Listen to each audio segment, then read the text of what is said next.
Ladies and gentlemen, welcome to our next session, Daily Life and Strategies of Survival in the Soviet Union During World War II.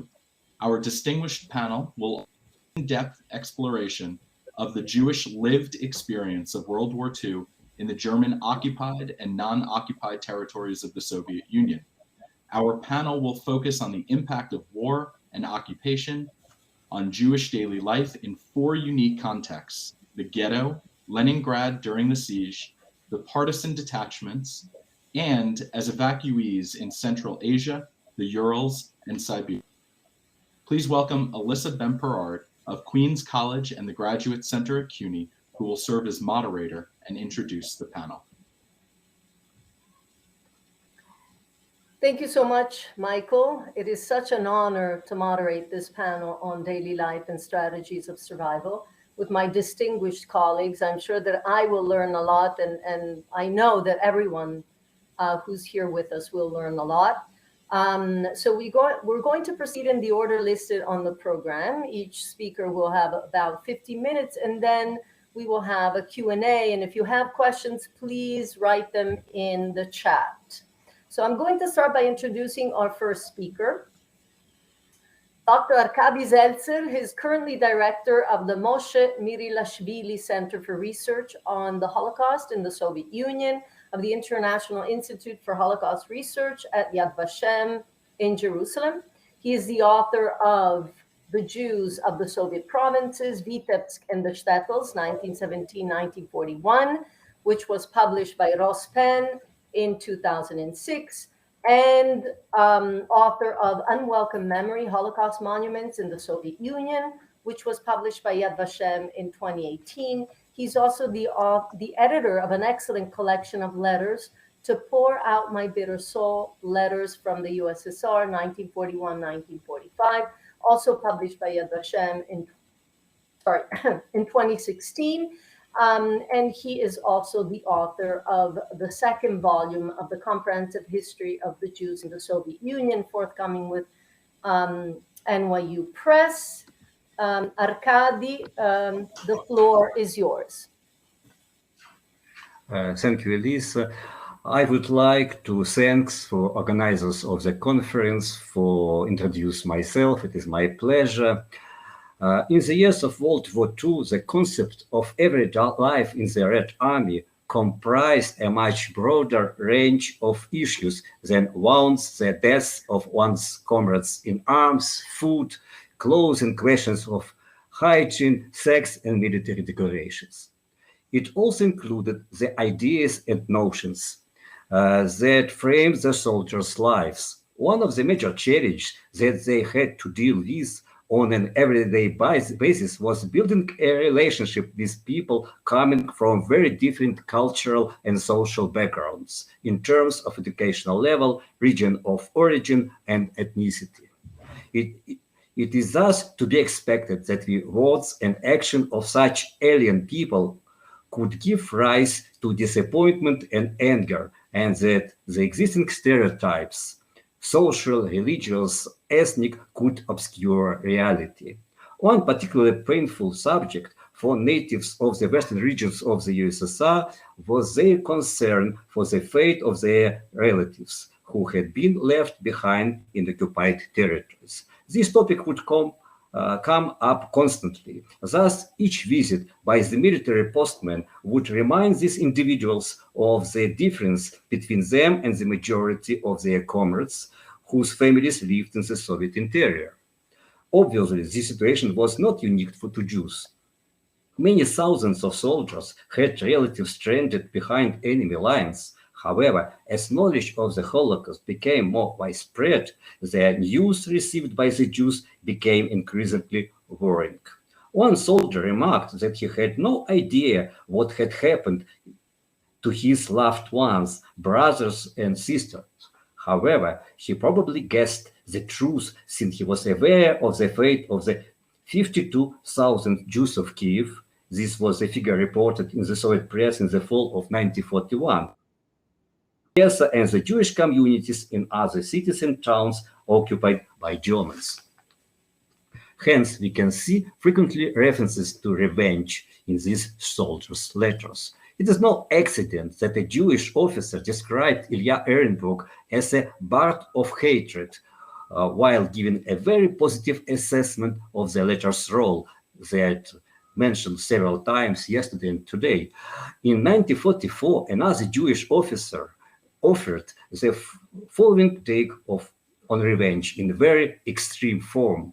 I quote, "The only relief for me will be when I see, but for myself, not only the corpses of Fritzes and the field of battle, but also when I enter Germany and rivers of German blood flow in the streets of German cities. May the entire German people pay for the murder of the hundreds of thousands of my completely innocent fellow Jews." End of quoting. The Yiddish poet Motel Tolstoy, who served as a military correspondent, conveyed his realization of the magnitude of the Jewish loss of life.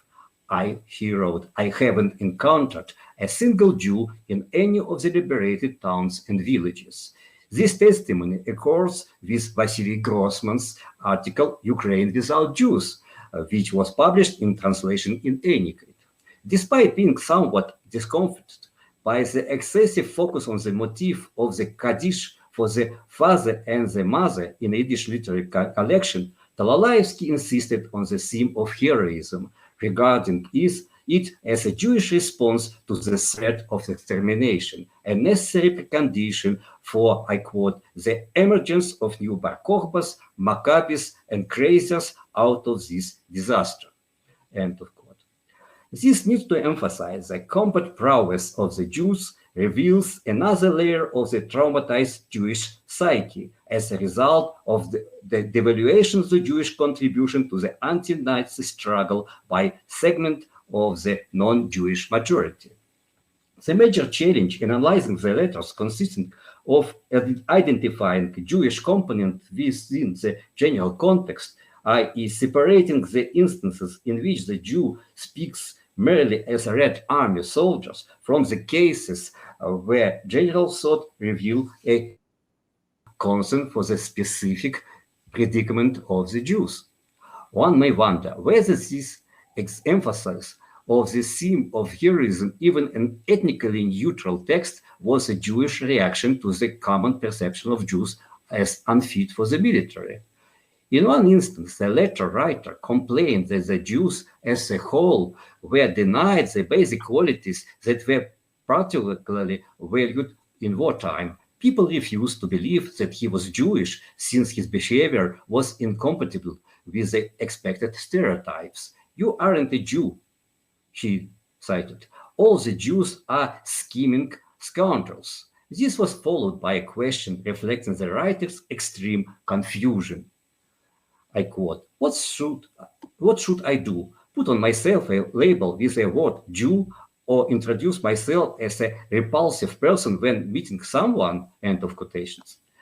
It was the need to address this dissonance that may have led Tolstoy to stress in one of his letters to his wife the difference between himself, a Jew serving on the front lines, and the Ukrainian poet Yusenko, who had stayed in the rear, being sheltered by the Central Committee of the Ukrainian Communist Party. It is interesting. These words were very similar of those that non-Jews regarding Jews, and possibly was a reaction to the accusations. In the anti-Jewish accusations of parasitism, the Jews were allegedly lying low in the Soviet rear, while the others thought might have led frontline Jewish fighters to draw a connection between the inevitability of death in battle and the question of Jewish heroism and combat prowess in general. These thoughts, which are hinted at in numerous letters, are explicitly laid out by Vasily Grossman. In his diary, Grossman records a conversation with Captain Kozlov, a Jew who served as a commander of a motorized rifle battalion. This former conservatory student from Moscow, who had now found himself in one of the most dangerous spots, explained his attitude toward death. I quote, "I have told myself that I will be killed whatever happens today or tomorrow. And once I realized this, it became so easy for me to live so simple and even somehow so clear and pure. My soul is very calm. I go into battle without any fear because I have no expectations. I'm absolutely convinced that a man commanding a motorized rifle battalion will be killed, that he cannot survive. If I did not have this belief in the inevitability of death, I would be feeling bad and probably I wouldn't be able to be so happy, calm and brave in the fighting. End of quoting. Remarkably, in the very next paragraph, Grossman quotes Kozlov to the effect that Jews fight like ordinary people, while in a war like this, Jews should be fighting like fanatics. Kozlov is not alone in his sensitivity to the theme of heroism. Another Jewish soldier wishing to refute the anti-Semitic stereotype of Jewish cowardice described his own reckless behavior in a letter. I quote, "I was forced to expend a lot of energy and effort, occasionally exposing myself to instant unnecessary risk to prove that I was not all like that." End of quote. Furthermore, in the letter, the Jews expressed a craving for constant affirmation of the contribution of Soviet Jewry to the war against the Nazis.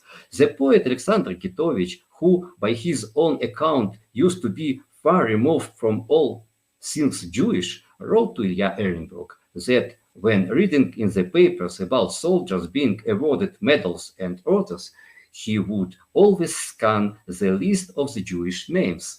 Other writers drew attention to cases in which non-Jews revised their anti-Semitic assumptions about which Elissa Bemporad talked yesterday after witnessing Jewish bravery. This response in and of itself confirms the view which emerged among elements of Soviet Jewry already during the war, that their national consciousness was becoming more acute. The growth of ethnic consciousness inevitably led people to re-examine their beliefs, and this crisis affected the emotional pitch of their statements. Thus, a letter by a young Jewish officer who experienced anti-Semitism in the army speaks of bitter disillusionment with the Soviet ideals that the writer used to cherish. I quote, "Folks state a goy always remained a goy. I always lost my temper and was angry at them, hatedly insisting that this was not true. But now it turns out the old people were right." End of quotations. The discomfort caused by the Jews' own tendency to fall short of the proper ideal of ethnic pride and mature national consciousness could lead to even harsher pronouncement. "Sometimes it seems to me that the Jews have earned the derision and hatred of other peoples. It is bitter to think that Jews are ashamed of their national identity, posing as Russians, even those whose accent or appearance gives them away despite their good education. So what is this? What kind of people would be ashamed of its national identity?" End of quotes. However, we must keep in mind that by no means all Soviet Jews shared such views, which were quite radical for the standards of the time. A segment of the Jewish intelligentsia continued to insist on the supranational approach to the issue of ethnicity, which largely corresponded to the Soviet propaganda model. Still, even these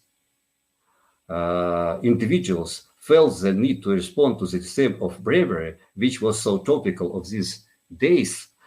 One Jew, wishing to told on the image of the interethnic harmony of the USSR, engaged in a mental dialogue about bravery, not with those who denied its existence, but with his own loved ones who had died in the Holocaust. However, such indirect apologia for bravery may have been typical of a considerable number of Jews. Failing to actively fight Nazism, in other words, refusing to take revenge, meant disrespecting the memory of one's relatives. Other letters speak on the extent of the Jews' shock at the contrast between the comfortable pre-war ethnic environment and the present situation in the military. Coming to grips with the new wartime reality in the sphere of interethnic relations was a difficult process. Jews had to react to blatant and overt manifestation of anti-Semitism, especially in the Soviet era, which came to the attention of soldiers in the field. We may wonder to what extent the Jews and their letters in particular adhered to the Soviet propaganda model when invariably reduced the question of anti-Semitism to isolated relics of the past, or else attributed to the effect of Nazi propaganda. Should we ascribe statements such as "I am an internationalist" to mere Soviet opportunism, a way of compensating for socially unacceptable statement in the subject of an attempt to deflect accusation of nationalism? Alternatively, the hesitancy that can often be detected in statements on the issue of ethnicity may have reflected the writer's general bewilderment and unwillingness to give up their comforting pre-war views, which posited internationalism as a basic norm. Arkady, we're having, forgive me for interrupting, we're having a little technical difficulty, but you have one more minute, please. Okay. In conclusion, some of the wartime letters written by the Jews in the Red Army have an undercurrent of anxiety. For many, the anxiety stemmed from worry over the fate of their loved ones in Nazi-occupied territories, which only increased as knowledge of the Holocaust filtered on. Some Jews were shocked by the absurd and anti-Semitic sentiments, and in particular by the doubt about the Jews' fighting ability. The loss of the pre-war sense of unity and the new old division into us and them did much to strengthen the Jews' ethnic consciousness during the war. Thank you. I'm going to turn this back over to Elissa. Apologies. I don't know if you heard my. I'm sorry, Arkady, if my voice, if I interrupted your conclusions, but there were technical difficulties. I disappeared, and so I'm back. That's the main thing. So thank you for your excellent paper. Let's move on to our second speaker, Polina Barskova, who is Associate Professor of Russian Literature at the University of California at Berkeley. Her scholarly publications include articles on Nabokov, the Bakhtin brothers, early Soviet film, and the aestheticization of historical trauma, primarily culture, of the Siege of Leningrad, 1941-1944. She is also the author of 8 books of poetry and 1 book of prose in Russian. 3 books of her poetry recently were published in English. And Professor Barskova is also currently working on a project entitled The Ruin Screams, Poetics of the Spatial Representation During the Siege of Leningrad. Polina, the floor is yours. We cannot hear you, though. And I think I'm not the only one. Try again. Thank you. Yes, perfect. Thank you for inviting me to this absolutely fascinating conversation. Michael, I was just asking to make sure that the little presentation that I prepared will be shown. And Elissa, do you think technically it's possible? The presentation that I sent in advance with some images and texts. Let us see if we can pull this up for you, and if you can get started, we will do our best on this end. So my remarks concern a very specific situation, specific part of the World War II saga, I research culture of the Siege of Leningrad. Just to remind you, it lasted for more than 3 years, from 1941-1944, and took tentatively around 1.5 million lives. We never will know the exact bracket, and this is a subject of much discussion and deliberation. But centrally, for my remarks today, the Siege of Leningrad was a situation where many members of the Leningrad intelligentsia were besieged in the city. Many of them decided to stay there.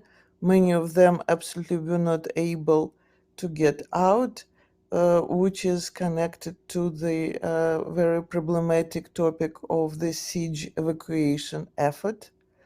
And as a result, hundreds, if not thousands, of the members of the Leningrad intelligentsia found themselves in the situation of the necessitated, desperate cultural production connected to this very effort of survival. And this will be the central topic of my observations today.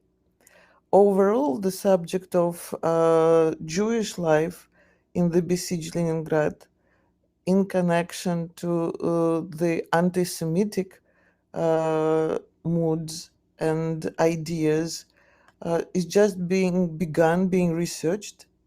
If interested, I wholeheartedly recommend diaries of people who were in the besieged Leningrad. For example, diaries of Lyubov Shaparina and Sofia Ostrovskaya, who write a lot about this aspect. And also now another significant source that is coming to publication and is partially published is the much talked about diary by Olga Freidenberg. And there you can see that the very subject of what a Jew should do during the siege and what a Jew member of the intelligentsia can do during the siege is much discussed. And also there are many points of controversy, many questions, starting from the autumn of 1941.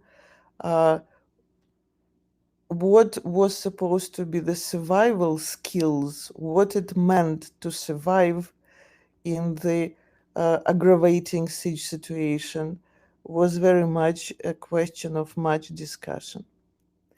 And though my direct research has more to do with the previous panel of the perhaps literary life, but I want to stress its connection to the problem of the survival skills that the very term was brought to us by the historian of the siege, Richard Bidlack, and various meanings that we bring to this notion. Survival skills in its very pragmatic sense that, as we all understand, was central for the siege situation, but also survival skills as the question of ideological, spiritual, inspirational effort. So for this matter, the first thing I need to say that in order to survive physically very often in the besieged city, for an artist, a writer, a composer, and so on, it meant to work for propaganda effort. And the very study of the propaganda machine in the besieged Leningrad, I would argue, is also at its beginning stages. Some books, including mine, already came out, but there is so much left to do. And the first part of what I want to say is very much connected to the Blavatnik Archive, one of the main participants of our conference. It is there where I fully was able to understand, for example, the scale of the visual propaganda during the siege. We're talking about postcards mainly, but also about posters, some of them of the huge scale decorating buildings in the city. For example, posters of the size that were able to cover the whole ruined, bombed out buildings. And this very phrase that I thought to become the title of my book, The Ruin Screams, is a quote from a diary where the observant, the inhabitant of the siege city, observes this spectacle where the ruin of the bombed out city is decorated by the propaganda poster. The first illustration for my presentation is the postcard made by Solomon Yudovin. Perhaps many of you know this name of one of the most renowned and I would also argue peculiar Soviet Jewish artist. Some of you might know of various stages of his career.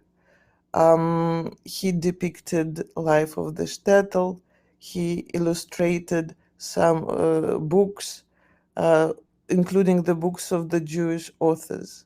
What I think is very interesting about this image and important for my presentation today is that Yudovin, like many authors who lived in the city, created works both, so to say, for publication and for the desk, to go into the desk, stol, that we can use as a term. And it is very interesting to compare these two lines of production, so to say. Predictably, works that were created to be published, works that were created to be in vain with the Soviet siege propaganda, were concentrated on the idea of Stoicism and the idea that the main topic, the main effort of the citizens of Leningrad during the siege was to persevere and thus to do what was possible on their part for the victory. It was a teleological and teleologically justified artistic movement. As we can see on this postcard, what is interesting that on the first closer to us, we see people who are moving from what we can imagine the ruin of their building, from their apartment. But further on, we see two very important parts of the propaganda narrative. We see Baltic sailors marching on. So the war is actively present. It's not only about passive survival in the city, but always, and this is one of the main propaganda statements, it's also about the presence of the Soviet army and its active participation in the siege war drama, but also in the most images of Yudovin and many other authors of the siege visual official production, we see one of the city's most important buildings included. This is obviously Admiralty, to remind the viewer, the receiver, the user of this postcard of the iconic image of the city that needs to be protected, for example, by the sailors, and will survive only because of the courage and, as I said, stoicism and heroism. These are important ideological terms that we find everywhere of its citizens. And Yudovin made dozens of these postcards. In general, we're talking about hundreds and hundreds of these images that were published and disseminated. And at the moment, together with Blavatnik Archive, we're continuing to study the propaganda machine that was happening in the city.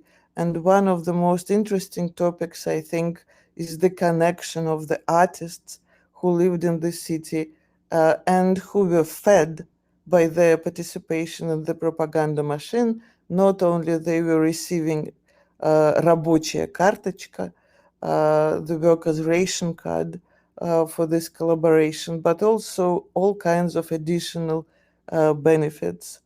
And one of the most interesting conversations is to what extent this very image, as many other images, were not just inspired, but prompted by the conversation between the artists, individual artists, and the artists' union with the governing bodies in the city, like Smolny party headquarters and all kinds of party organizations.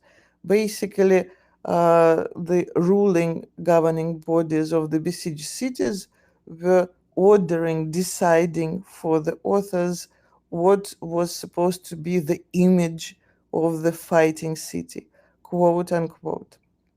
And yet, as I've mentioned, simultaneously, these very artists also were creating the image of the city not to be published, not to be disseminated. One of the most important writers, Jewish writers, who remained in the besieged city, Lydia Yakovlevna Ginsburg, mentions in her notes that one of the burning questions for every artist in the besieged Leningrad was to decide, are you publishable or not publishable? Являешься ли ты печатабельным или непечатабельным автором? And I would say that actually, though absolutely brilliant, Lydia Yakovlevna is somewhat sly in this notion. Она лукавит. Since we know that including her and many, many other authors whom we study managed to be both. Ginsburg worked for the radio committee, as many other people, for example, Evgeny Schwartz, Veniamin Kaverin, and this was her way, again, to survive as a physical body, as a biological body. And simultaneously, they were writing about the siege, describing its total catastrophe and tragedy, not for the immediate user. I would say for us, actually, since we are publishing these materials today. Could we look at the next slide?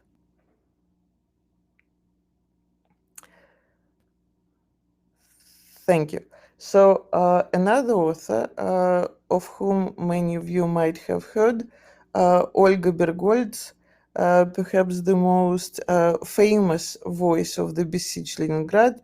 And this quote comes from Piskaryovskaya Cemetery, Memorial Cemetery, where it's engraved in golden letters on the stela when you enter. Здесь лежат ленинградцы, мужчины, женщины, дети, and the quote ends with the famous and infamous phrase «Никто не забыт и ничто не забыто», nobody, nothing has been forgotten, right? Bergwe gives us one of the most fascinating and I would say teachable examples of this double standard and double attempt, double urge of the survival writing and survival skills, where she becomes one of the main voices of the radio committee broadcasting.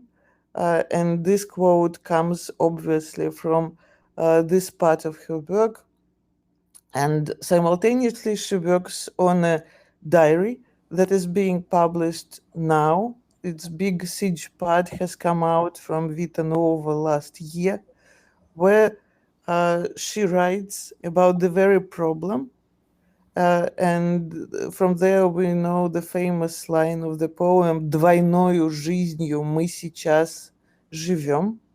And I think this double quality of the attempt to survive is something that we can understand when we read her production, meant for broadcasting and for urgent broadcasting. Bergolz was one of the authors in the city whose work was basically untouched by census. And this is another adjacent crucial topic for this research, workings of censorship in the city. And I should add for the future researcher that the archive of the radio committee, Radio Komitet, lies in the Dzgali. And this is a brilliant source where we can see how census worked, because we can see all kinds of censorship remarks. And comparing you have 1 minute. Right, and comparing how she worked for radio and how she wrote for her diary all kinds of acutely interesting observations on different strategies of the siege and self-preservations can be made. And to end my presentation, I also want to mention some authors who worked on the city and who come the next slide to our attention only now. For example, centrally, the poet Gennady Gor, otherwise known as Gdali Gor, who, and it is interesting to compare him to Bergolz. He wrote during the siege poems, for example, like «Я девушку съел хохотунью ревекку, и ворон глядел на обед мой ужасный, и ворон глядел на меня, как на скуку, как медленно ел человек человека, и ворон глядел, но напрасно, не бросил ему я Ревеккину руку». This poetry has been published only 10 years ago, and it's a part of the anthology that we put together of the siege unofficial writing. It's also important to mention that Gor had a famous Soviet career as a sci-fi writer, and he didn't read this poetry to anybody during his lifetime.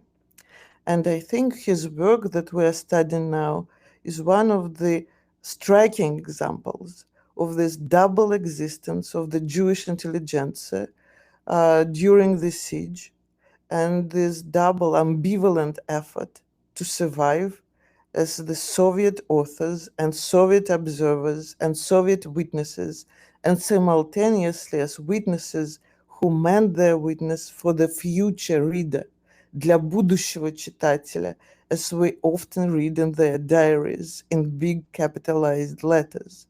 And I just want to finish on the note that this future now and the time of this research of the double effort of survival in the Soviet aesthetic situation is here. Thank you. Thank you so much, Paulina. Very rich paper, and let's move on with our third speaker today, Anika Walke, who's Georgie W. Lewis Career Development Professor and Associate Professor of History at Washington State in St. Louis, with affiliations in Global Studies, Jewish, Islamic, and Middle Eastern Studies, and Women, Gender, and Sexuality Studies. Anika is the author of Pioneers and Partisans, An Oral History of Nazi Genocide in Belarusia, Oxford University Press 2015, which shows how the first generation of Soviet Jews experienced the Nazi genocide and how they remembered it after the dissolution of the Soviet Union in 1991. She is currently working on studying the aftermath of the Holocaust in World War II in Belarus. She's a member of the Holocaust Geographies Collaborative and the Nazi Ghettos Project, an NEH-funded digital humanities project to study the spatio-temporal dimensions of ghettoization at scale. Anika, the floor is yours. Sorry, I think you have to run. It's not the screen I want to share. Sorry. Go. Too many things happening here. All right, good morning, good evening. What is going on here? I apologize, something is not right here.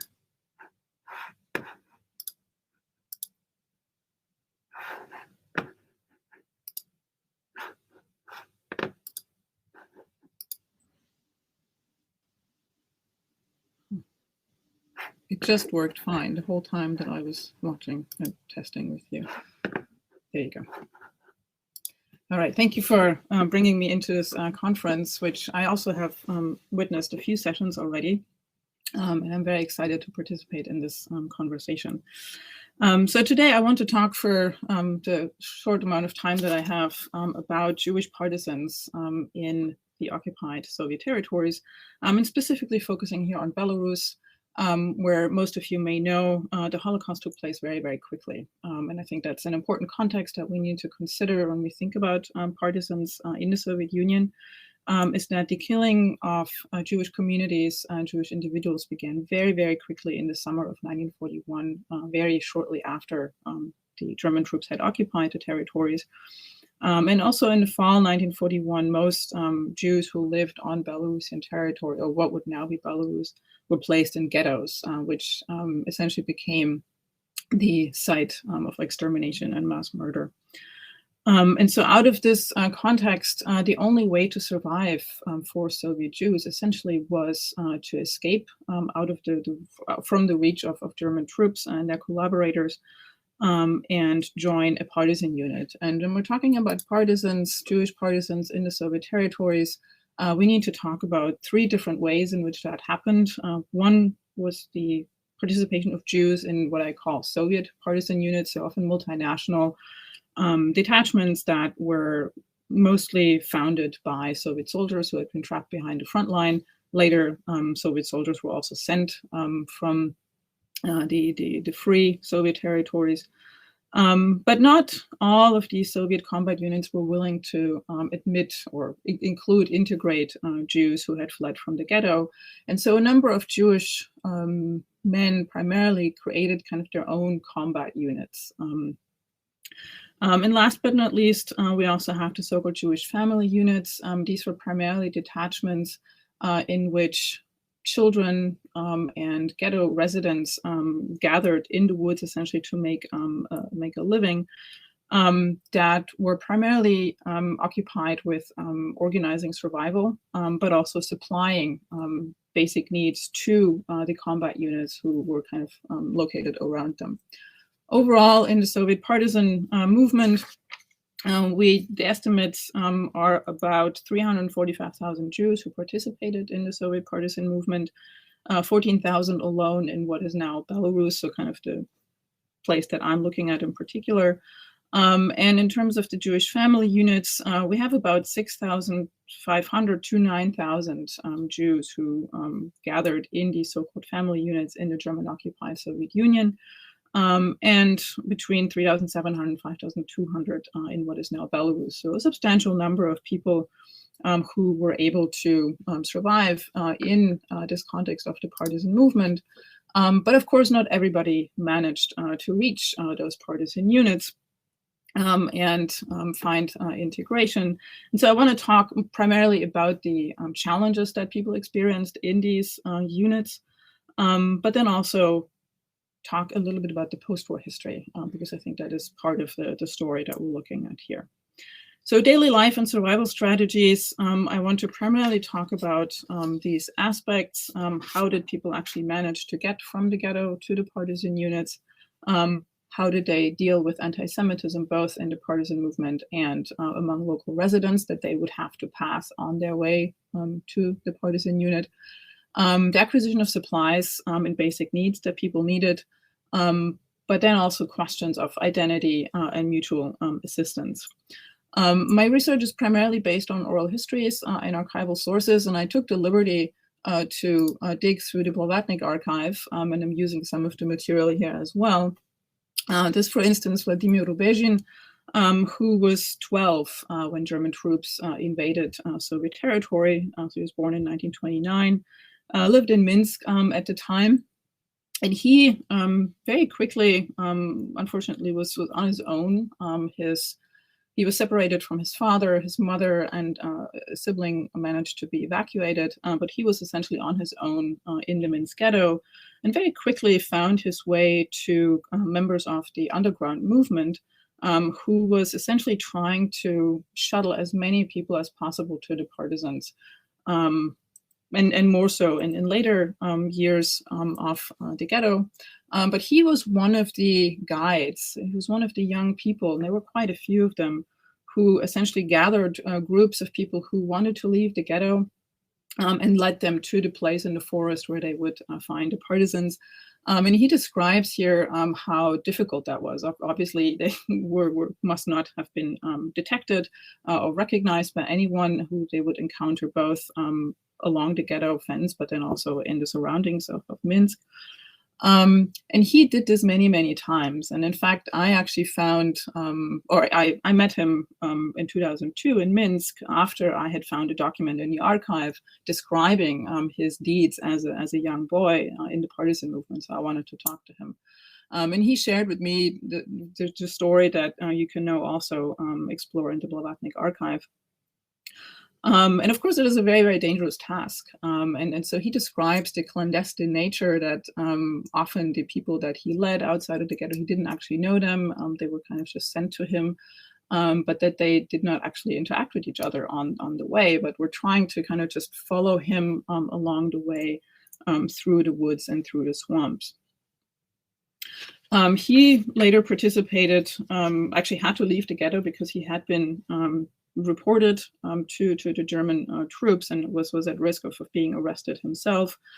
And so he found his way to a partisan unit where he was partially charged with helping to gain supplies for the unit. And he describes, among others in the interview, how they basically tried to find shells from weapons that were lying around in the forest from World War I, but also from World War II.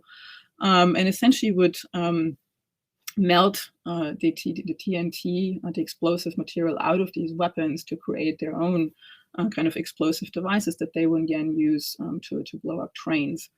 And I think this is a pretty difficult and also very dangerous task that these young people here conducted. But very successfully, many partisan units were actively involved in blowing up trains and thereby disrupting the German supply chain, if you will.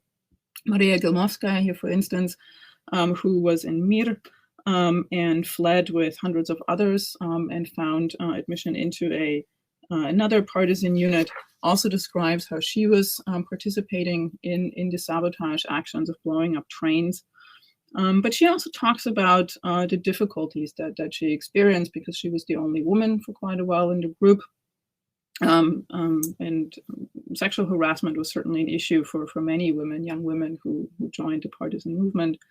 And she also mentioned here the commander of her detachment, Leon Lieberman, who came from the Voloshin ghetto, who had to fend for himself within the partisan unit to be recognized as a full-blown fighter, because often the notion was that Jews are unable to fight. They're passive, they're weak, they're not really capable fighters.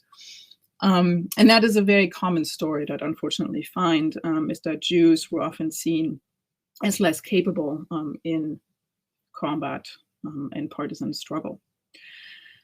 So alongside these combat units, again, that were very actively involved in disrupting the German war effort, we also have records of the so-called family units. And this is a story I first encountered in the early 2000s when I interviewed Rita Kazdan in St. Petersburg, who also lived in Minsk. And she described a situation where this group of ghetto refugees in the woods essentially created their own town, their own shtetl with a bakery, grain dryer, where they took care of cattle, where they provided supplies essentially for the surrounding partisan combat units. And her unit is very similar to the one that many of you may know through the film Defiance, the unit under the leadership of Tulia Bielski. But Rita Kazdan and hundreds of other people found shelter in a unit led by Shalom Zorin, a carpenter who had fled the Minsk ghetto as well and was assigned to lead partisan unit number 106. That was the official name, so to speak, of the unit. But in common knowledge, it's usually referred to as the Zorin unit. And in this unit, which primarily was based in the Koidanovo region and then also in the Nalibokskaya Pusha, so very close to the Bielski unit, in fact, up to 800 civilians found refuge and shelter in this unit, and very actively participated in the combat by providing the necessary equipment, essentially, for it. And this unit is, of course, unique for the fact that it had 800 civilians, but among those 800 civilians were also 150 orphaned children, and many of them quite young, who had lost their whole family during the ghetto killing actions. And also 280 women who participated in the activities of the unit. In this unit, by many of the former members, is remembered as a space really of survival. This is where also the title for my talk today comes from Amalia Yochantova, who described the feeling of being not afraid anymore, that she actually had a chance to survive because she had managed to come to the Zorin unit. She was really recognized as a person and then not as superfluous that can be killed, which is what Nazi ideology had propagated at the time. And so she and many others participated in the efforts of the unit, often harvesting from the fields that had been abandoned by the local Belarusian population when their villages were burned down during the so-called anti-partisan war. And even very young ones like Zoya Obos, who gave a testimony to the Visual History Foundation, talks about how very young ones, even she was 10 at the time, collected branches and wood, so kind of tasks appropriate to their age. But then also Shalom Kaplan, who was 13 at the time and worked as a cobbler, learned to become a cobbler, which he had not necessarily planned to do. Just looking at the clock, one other thing that I find very intriguing about the Zorin unit is the attempt of the Soviet partisan unit, but also of members of the unit itself, to create an environment where the youth, the adolescents, could feel like people, where they were, in this case, had access to schooling, where they learned how to read and write, and were in some ways also reintegrated, you can say, into Soviet society. But I think where a space of survival goes beyond providing the material necessities, but also reconstituting a sense of self and self-worth that had been so drastically attacked in the ghettos by the German Nazi regime. So last but not least, can I have 2 more minutes, Elissa? Yeah. Okay, thank you. Last but not least, I want to highlight some issues that were certainly a problem in the unit. I had already mentioned the difficulty that Maya Gelmovskaya experienced in being the only woman. And there's 2 issues that I think we need to pay attention here. One of them is sexual harassment, sexual violence that many, especially young women, had to experience in these units.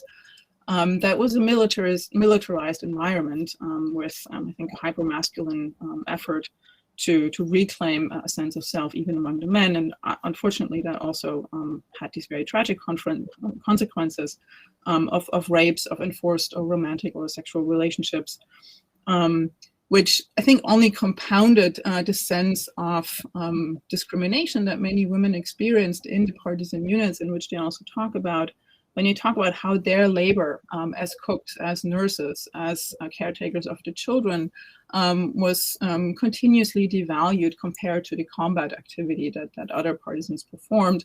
And here in the archive, I found a list of rewards that was given to partisan members on the occasion of the 1st of May in 1944, where the combat fighters received watches, boots, clothing, like material things. but the teachers and the nurses and the cooks, essentially an honorable mention. So there's a huge difference here in which people were recognized during the war, but then also after the war. For instance, Rita Kazdan essentially ended her interview with me with the statement that she did not tell anyone that she was with the Partisans, because after the war in the Soviet Union, it was very widespread opinion that women in the partisan units were only there as essentially prostitutes to just kind of save their own skin and not do anything useful. And she did not want anybody to think like that about her. Which also meant that her story was not told. And there's hundreds of women, young women at the time especially, who never talked about their experiences during the war in the Zorin unit and also in a number of other units, which I think alongside the state-supported anti-Semitism in the Soviet Union, which generally disregarded Jewish partisans, also excluded a whole nother story from our attention to World War II. So. Thank you so much, Anika. We are kind of running out of time, I feel, but last but not least, Eliana Adler, who's Associate Professor of History and Jewish Studies at Pennsylvania State University. She is the author of several books and co-editor of several other books. I just want to mention her most recent book, which is an excellent study. The title is Survivor on the Margins, Polish Jewish Refugees in the Wartime Soviet Union, which came out with Harvard University Press in 2020. And Eliana is currently also focusing for a new project on the immediate post-war years and memory and memorialization of the Holocaust. Eliana, the floor is yours. Thank you. So I'm speaking today about Polish Jews and their encounter with Soviet Central Asia. I'll be speaking both about what they made of the landscape and also of the people whom they interacted with. So let me just begin with a couple words about how they just found themselves there. Certainly these Polish Jews and their travels throughout the occupied and unoccupied Soviet Union have come up in a lot of talks that we've already heard. And I meant to say at the beginning how wonderful all these talks have been and how pleased I am to be here.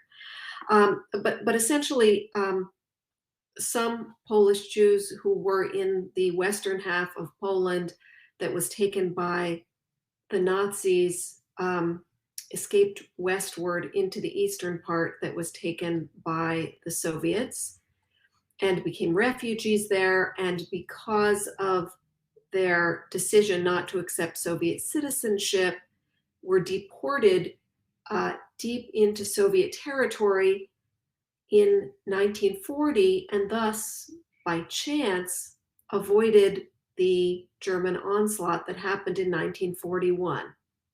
So they found themselves, then they were amnestied as a result of negotiations between the Polish government in exile and the Soviet government. They were amnestied in the late summer, in July of 1941.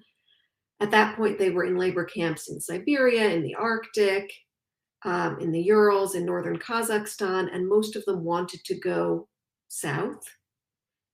And so they spent the rest of the war, on the one hand, hungry and lost,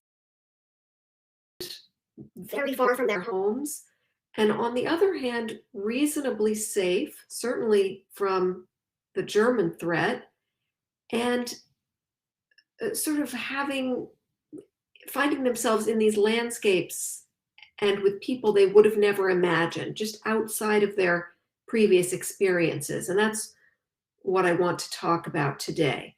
So if we could go to the next slide. One way that I read a lot of memoirs, I listen to a lot of testimonies. One of the ways that we get a sense of how they made sense of the landscape is through looking at the maps that they inserted in their memoirs. So if we look at these two maps, for example, in the first one, it's hard to see, but Poland is very differentiated. There's lots of places in Poland. There's divisions in Poland. Whereas the Soviet Union is just sort of this open sphere. It's almost completely undifferentiated.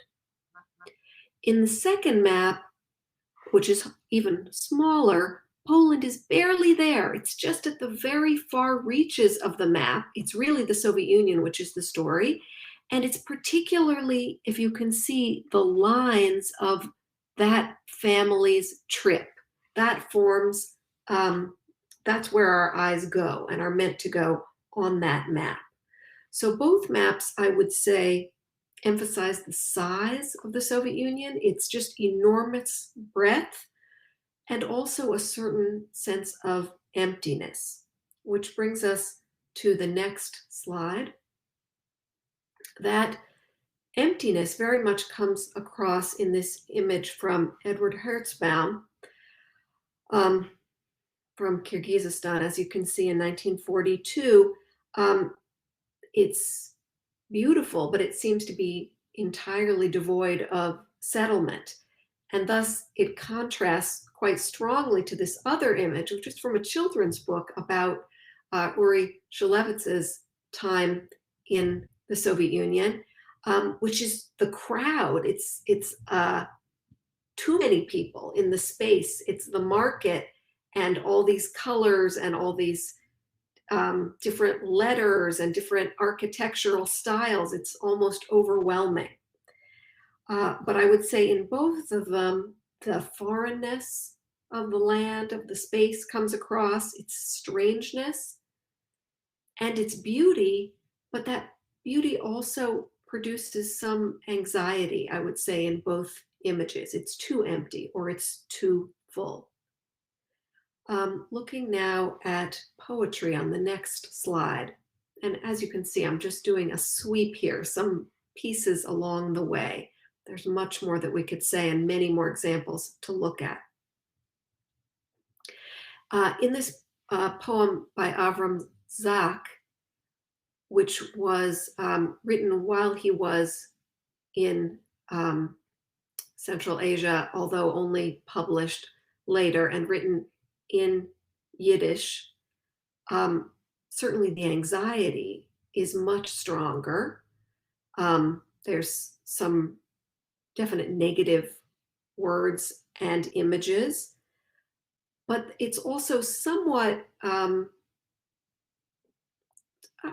there's a sense of not exactly conquering, but at least making sense of that anxiety through the integration of Jewish images, bringing what I'm feeling is like what my ancestors felt on the banks of Babylon. They also suffered, my suffering can be compared to theirs. In the poem by,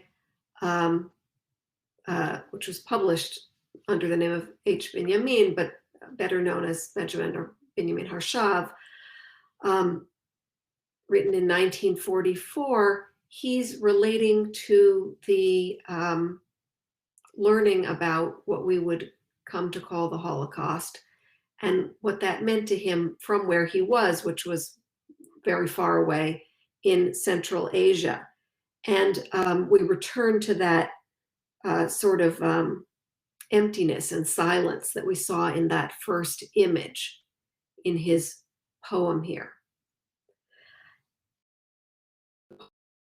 They definitely give us distance, just how far they are from home, just how foreign it is, and also personal alienation. So that's just a sense of what they made of the space.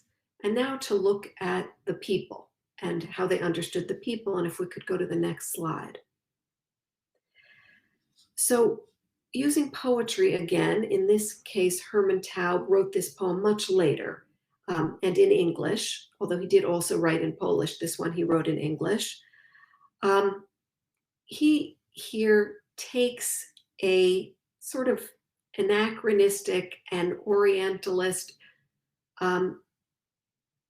view of Central Asian people, but at the same time one which means to make them comforting and means to show himself as part of that tribe. All these wandering people in the war, Jews are among them, Poles are among them. They're all nomads. So he's taking that foreignness and difference as he understands it, and his understanding is somewhat of an exoticizing one, but also trying to bring it home. The next slide gives us some photographs, and I'm going to speak about what I have noted in now talking about interactions with people and how the Polish Jews understood the people. I tend to see it as concentric circles. The innermost circle, the people whom they felt comfortable with, wanted to interact with, sought out, were their own people. That is, other Polish Jews, of course, their family members, most of all, but also people from the same town, landsmen, people from the same region, people who spoke their kind of Yiddish or their kind of Polish, whom they could recognize and interact with. Those are the people that they sought out foremost. And in their testimonies, their oral testimonies, and in their written memoirs, the vast majority of what they write about their experiences in Central Asia in terms of actual human interactions is with people like them. The next circle out, the people whom they were most interested in, besides those who came from the same places, were Soviet Ashkenazi Jews. That is essentially people who could have been them, or whom they could have been if the border had been someplace else in 1921.